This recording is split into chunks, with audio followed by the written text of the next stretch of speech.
Good morning. Thank you very much for having me. It's a wonderful honor to be here in Seoul. I've never been in Seoul or in Korea and was very excited to come. So I appreciate the opportunity to speak with you a little bit about what I see happening in the United States right now with economic policy generally, even spreading a little bit toward our global policy. I think it is very important to emphasize, as I always do, I do not speak for the Trump administration. I am not a member of the Trump administration. In fact, I have many criticisms of the Trump administration, some of which I will share as we are going along.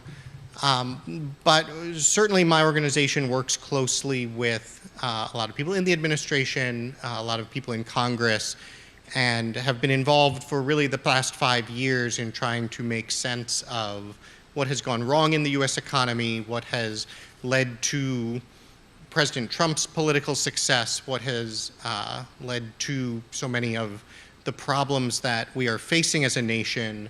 And so what I want to share with you is sort of where that thinking is coming from, how it is playing out in the policies that you are thinking, how that you are seeing, how maybe in some cases it conflicts with some of the policies you are seeing, and then also where I think going forward you are likely to see continued very significant changes in US policy.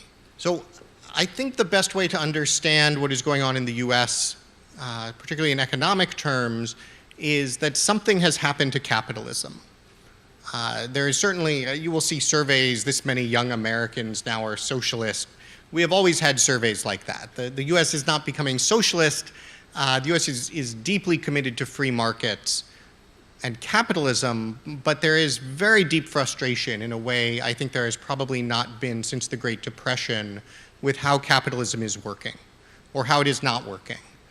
And so I think what you are seeing is a real rethinking on 3 different dimensions that I will talk about. There's a rethinking of the economic measures, what is even the data we should care about. There's a rethinking of the theory based on that. How is this supposed to be working? And then there's a rethinking of the policy. If this is supposed to be working differently than it is, how have we come to this place and how might we get out of it? So let me start with the measures, because by some measures the United States is certainly the world's strongest economy, is doing better than it ever has before. Household income is at an all-time high. Growth is certainly stronger than in much of the developed world. And the unemployment rate is low. So by a lot of the standard measures you would just look at every month, things look very good. The problem is that those things have not kept up with the actual experience of the typical worker. This is a chart adjusted for inflation of 4 very long-run trends in the United States. You see corporate profit per capita. I think it's very important to look per capita because if you just have a growing population, everything will become bigger and more valuable. But the profitability of our corporations has surged since the 1960s. Right along with it, GDP per capita. Right along with it, labor productivity. It's actually shocking over a 60-plus year period that you see almost exact comparable increases on all 3 of those figures. And then the dark red line at the bottom is the average wage earned by the typical American worker. The adjusted for inflation, the wage of the typical American worker was no different in 2022 than in 1972. If you look at a group like young men, men aged 25 to 29, they're even taking into account benefits, everything you can, they were earning less in 2020 than in 1970. And so as much as the top line figures have looked terrific, those have not actually translated into prosperity for the typical worker.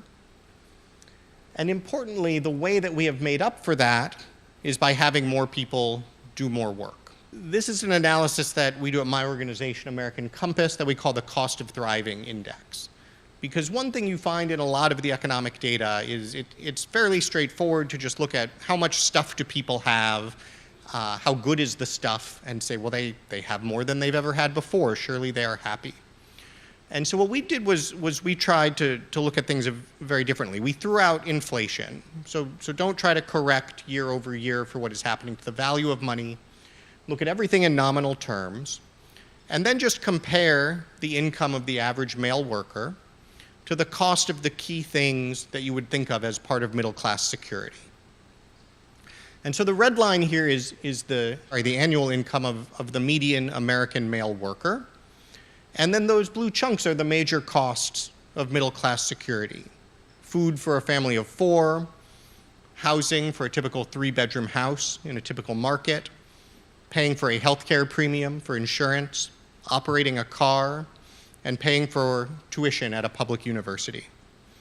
And what you see is back in the 1980s at the beginning of the chart, actually, typical man, no college education, working full-time, earned more than enough to afford all of that for a family.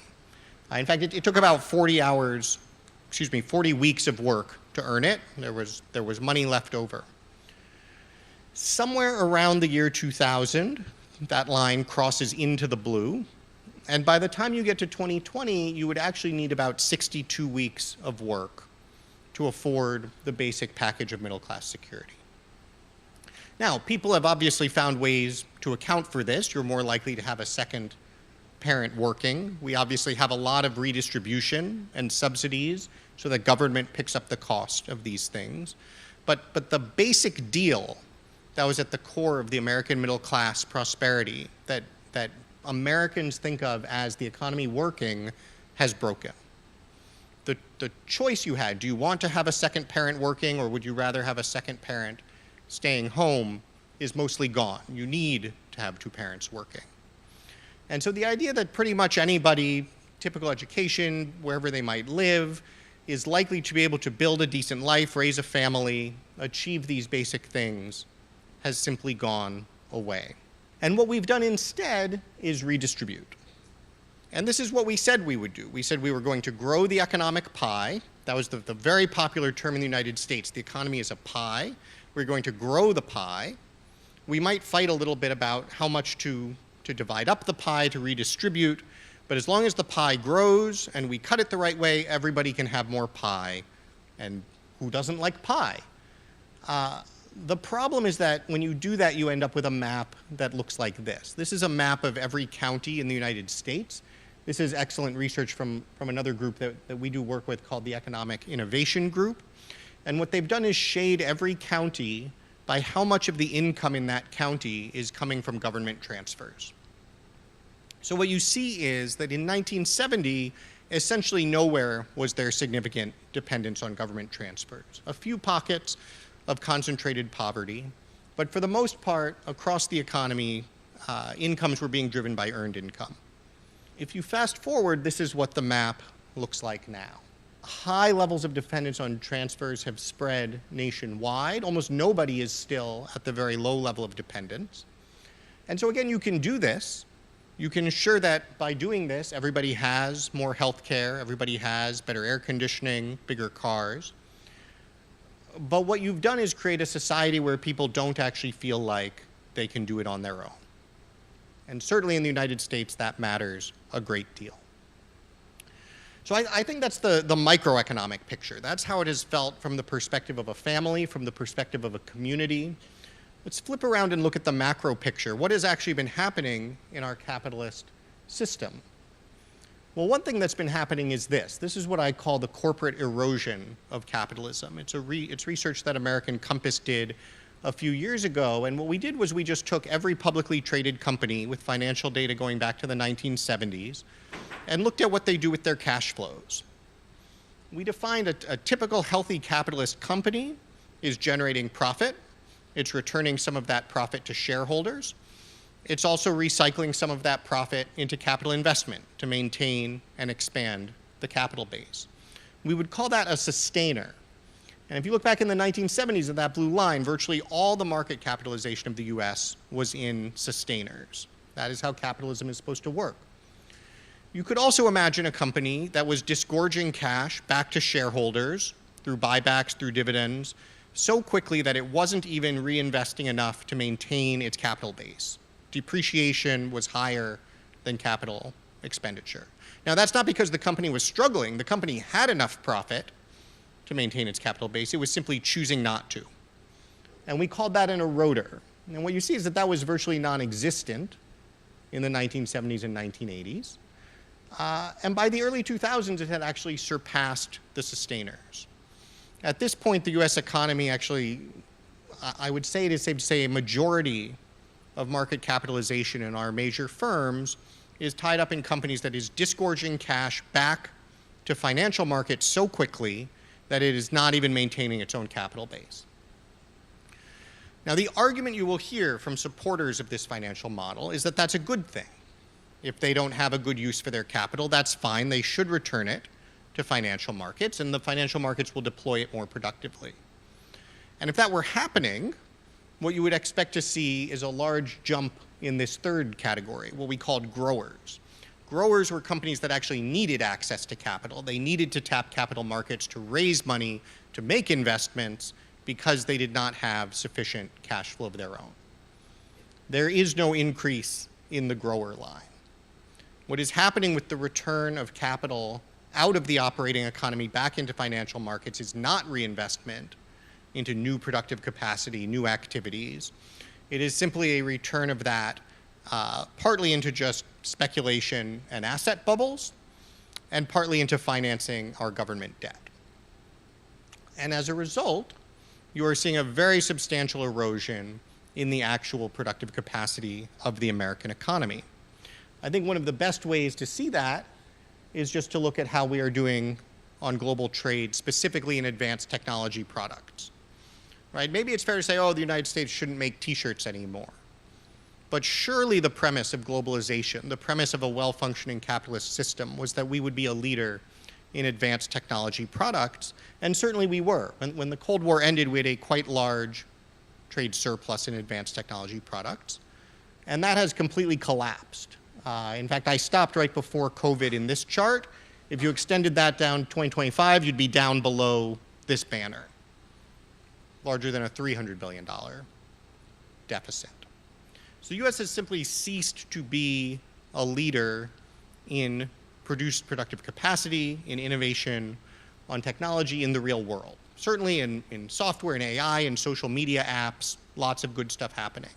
But in the kind of economic activity that is actually going to spread prosperity broadly to large numbers of workers, to those communities all across the country, we have simply stopped doing it.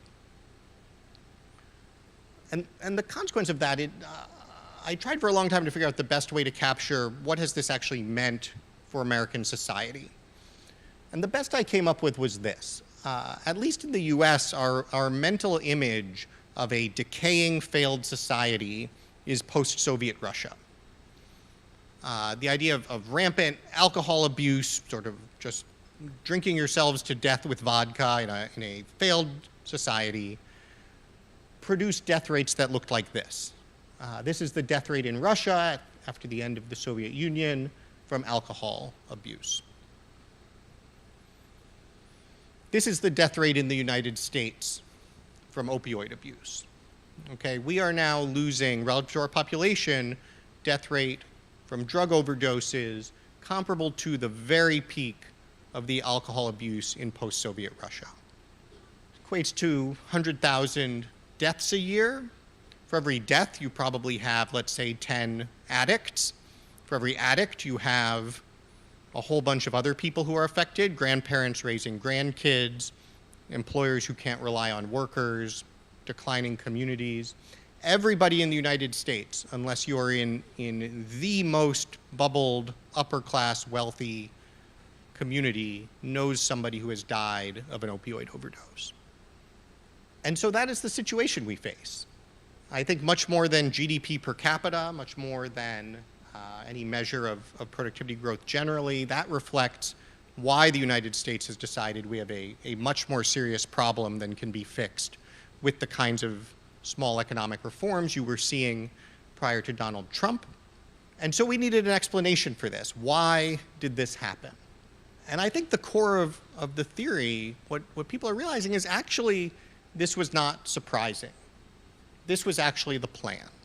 Not the downstream terrible effects, but in fact the economists that promoted this kind of thinking thought that this was the outcome that we would get. This is Glenn Hubbard, who was chair of the Council of Economic Advisors for George W. Bush. He emphasizes that since the dawn of their discipline, economists have understood the goal of the economic system to be optimizing consumption, producing goods and services as cheaply as possible. We have done that in the United States.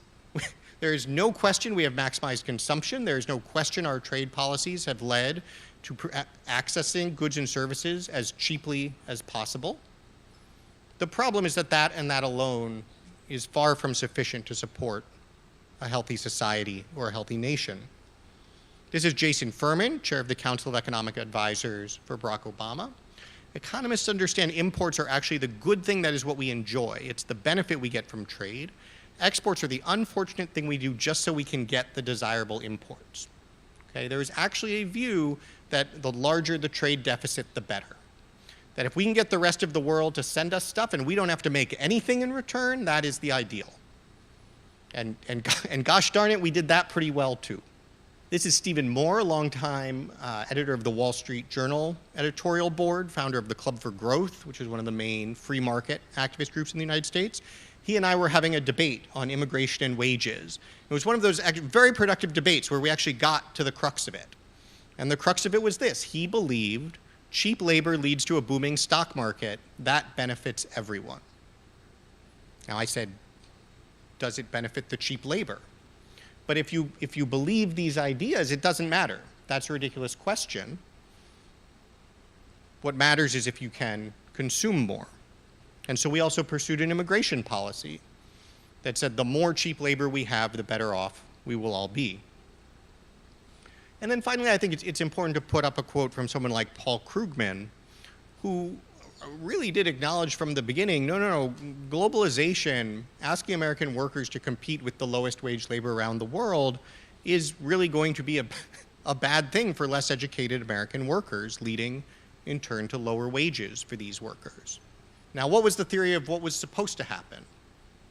One theory was just sort of the economists hand-waving, well, in the long run, this will work out fine because we'll be more efficient, the investment will come, and everybody will benefit. Another model was we'll just retrain everybody to go do something else.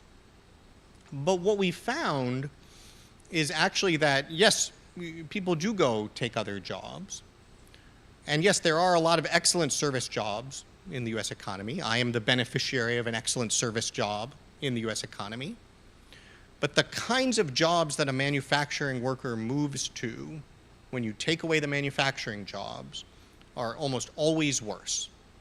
They're certainly worse in pay, but they're also worse in all sorts of other ways. They are less stable. They don't have regular hours. They tend not to support other jobs within a community. And so this basic idea that the United States had that you see reflected here, partly it was we care about consumption, not production. But it was also fundamentally that making things doesn't matter.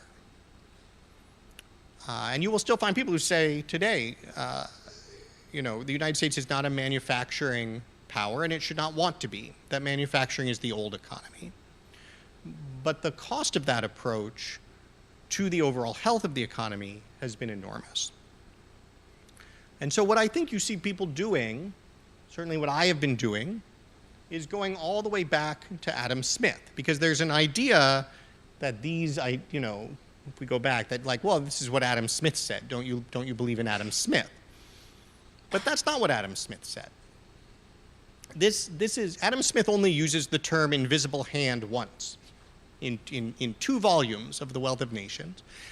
And he uses it in a paragraph that actually begins with the clause, by preferring the support of domestic to that of foreign industry. He intends only his own security.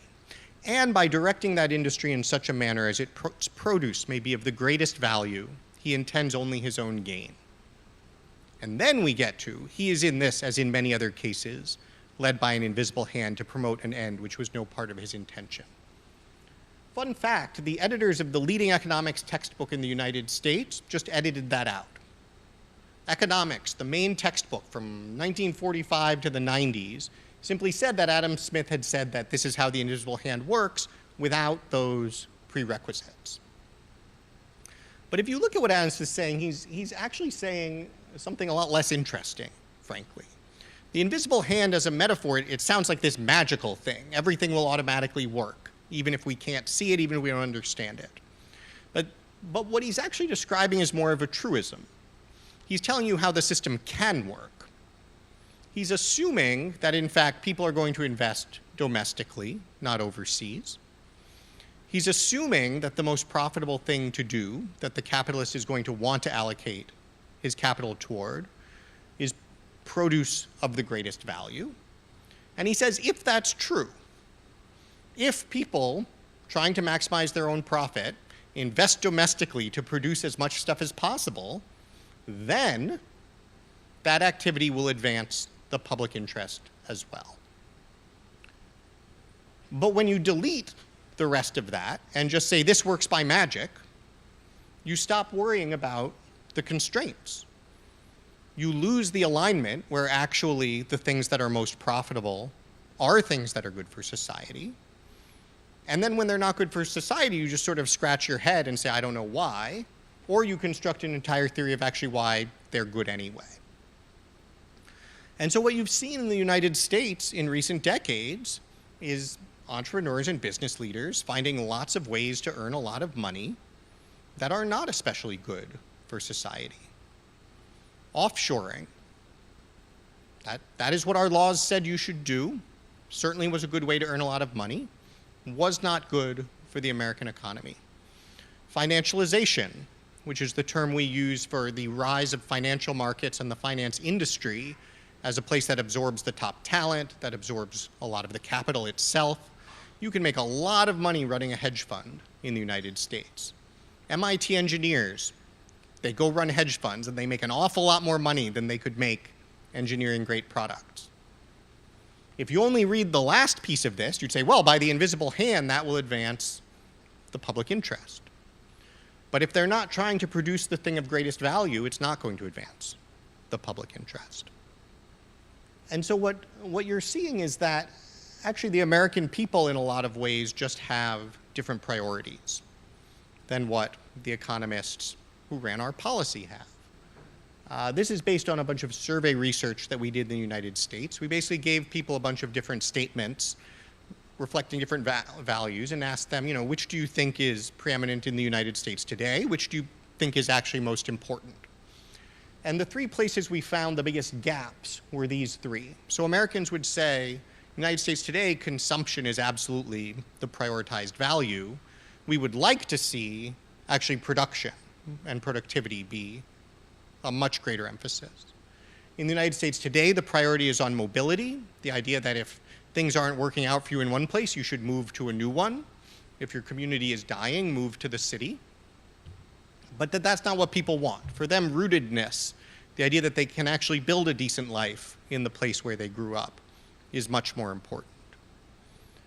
And whereas opportunity and dynamism as ends unto themselves are aggressively celebrated, typical American places a much greater value on stability and security.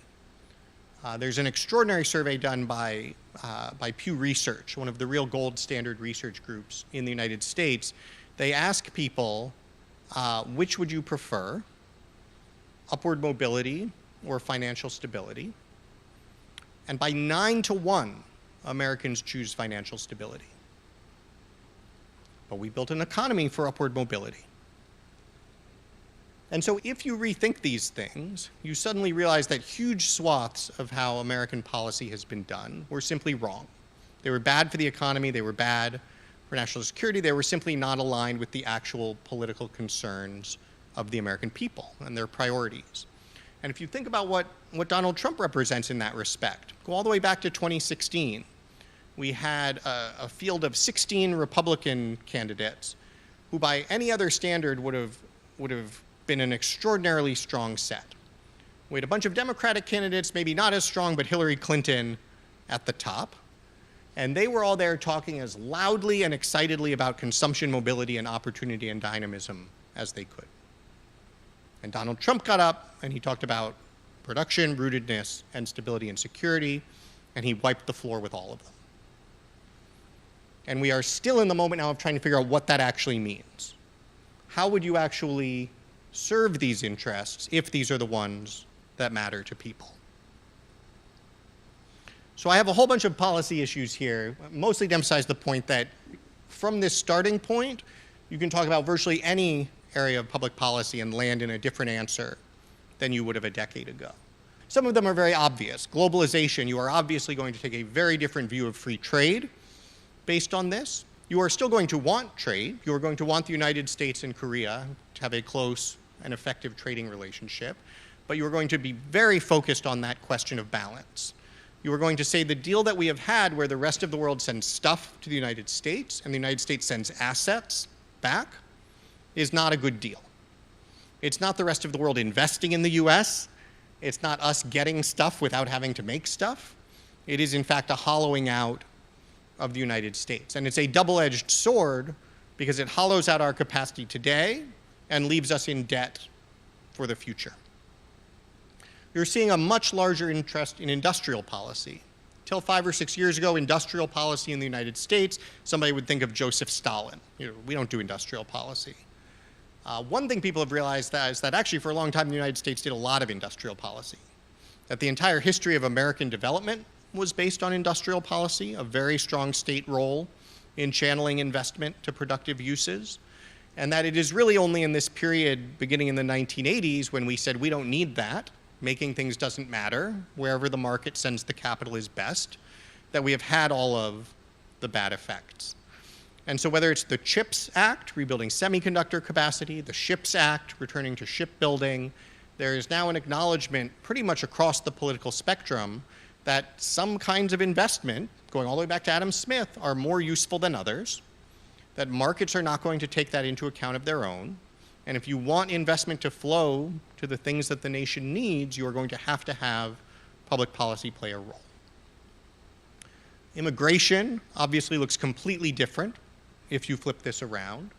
We have so many different problems with immigration in the United States right now. We have the illegal immigration problem, we have the temporary worker problem, we have the permanent worker problem, we have what to do with high-skilled immigration. I realize there might be a Korea-related issue on people's minds at the moment. All of that is entangled in this question of what are we even trying to accomplish with economic policy in the first place. You're seeing, especially on the right of center, much deeper skepticism of financial markets. You're seeing Republican senators go out and join labor union leaders in rallies against private equity companies, because there's now a recognition that a private equity company buying something, buying up a firm, firing a bunch of the workers, cutting it up, selling it off, even if that generates a profit for the private equity company, that does not mean you have created actual value. And you're seeing a real interest in competition and antitrust. For a long time, there was an idea that all that mattered in antitrust is consumer welfare. In our legal doctrine, that's very formal. If you are evaluating anti-competitive behavior, the only thing that matters is if they are raising prices on consumers. As long as consumers are benefiting, do whatever you want. And now there's a view, wait a minute, we actually need more than just low prices, and there are an awful lot of things companies could be doing that are bad in other ways as well. On the micro side, you're seeing a very different focus on labor. You're seeing Republicans much more interested in organized labor. Not necessarily some of the big unions as they operate today, but the idea that worker power is a good thing. That if you want to channel the energies of entrepreneurs, of capital toward actual productive things, you'd better have a countervailing force. You'd better have workers able to assert their interests and say, here are the things we care about too. You're seeing a very different approach to education policy. We have had in the US what we call a college for all model. We got rid of our trade schools. We changed our high schools, secondary schools into college prep academies. We said everybody's going to go to college. And if everybody goes to college and becomes a knowledge worker, we won't have to worry about all of the stuff that we got rid of. That has failed. It has been a disaster. And we are both realizing how we've failed the vast majority of young people and how we have now created a situation where we don't have the workforce we need for the kinds of industries we should be building. And so how to rebalance that, how to move resources out of higher education and beautiful college campuses and toward other pathways is a major focus. You're seeing a much bigger focus on family policy. Going back to that chart about the unaffordability of raising a family on one income, based on the standard economic data, Households have more income than ever. There is no problem. But people across the political spectrum, and where you wouldn't have had in the past conservatives on the right of center, are saying, no, there is a real problem here. And at least until we fix these other economic issues, there's going to have to be a role for government in helping families to make ends meet. You're seeing very different attitudes toward technology, tech regulation, and a real skepticism that just because people stare at their phones constantly, they are happy staring at their phones, and that's what they want to be doing. You're seeing a recognition that children probably need some protection, that instead of just doing whatever is the fastest way to innovate, you actually need to rein that in. There's the famous phrase, move fast and break things in Silicon Valley. Move fast and break things is very cute when you're a $3 million company in a garage. Move fast and break things is not cute when you're a $3 trillion company whose product is in literally every hand in the country. And one thing you're just starting to see, this is one of the next big projects that we're doing at American Compass, is a rethinking of healthcare. For a very long time in the United States, healthcare policy was just, how do we get everybody healthcare insurance so they can all afford to go to the doctor? A very consumer-oriented mindset. We just need to get people more resources so they can consume more healthcare. And you're seeing, if you've heard of the Make America Healthy Again movement, MAHA, you're seeing in Republican interest in, for instance, community health centers. Maybe in some places the government really should just operate a clinic where you can go if you need care. You're seeing a shift away from this idea that markets will solve this if we just let them, and a recognition that the kind of healthcare people actually need to live healthy lives is not something markets are always well suited to provide, and that in fact you are going to need a bigger role for government. So what comes next?